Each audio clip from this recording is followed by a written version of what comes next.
Welcome to Technology Trends.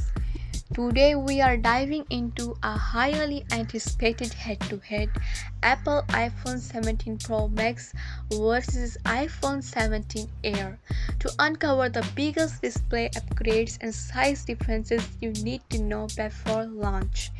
According to the latest leaks, Apple's iPhone 17 lineup is going through some major reshuffling. The iPhone 16 Plus is gone, replaced by the ultra-thin iPhone 17 Air. A leaked image shows all four iPhone 17 screen protectors side by side, and it's clear where the Air stands, right between the iPhone 17 Pro and the Pro Max in size. Fresh leaks are here, and they reveal exact display sizes for all four iPhone 17 models. The brand new iPhone 17 Air is replacing the iPhone 16 Plus, and it's a design statement on its own. It measures in at just 0.22 inches thick, making it nearly 30% thinner than the 16 Plus, and it's packing a 6.6-inch display that puts it right between the iPhone 17 Air and the Pro Max in size. The Pro Max still leads with its massive 6.9-inch screen, while the Pro comes in at 6.3 inches, and the base model hovers steady at 6.1 inches.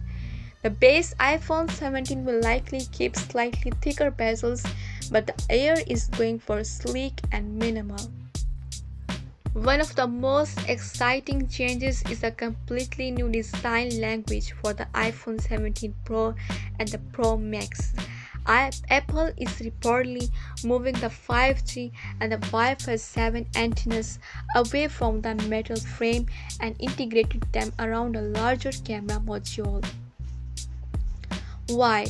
Better reception and stronger signal, especially since your hand is less likely to cover those chips during use. Combine that with a smaller dynamic island and you are looking at more usable screen space and a cleaner aesthetic. Mark your calendars, Apple is expected to officially unveil the iPhone 17 lineup on Tuesday, September 9th, with the pre-orders opening Friday, September 12th. And as always, demand will be sky high. So, between the ultra-thin iPhone 17 Air and the powerhouse iPhone 17 Pro Max, which one's your pick? Drop your thoughts in the comments below, and if you want to stay ahead of all the latest Apple news and leaks, make sure you hit that subscribe button and turn on notifications.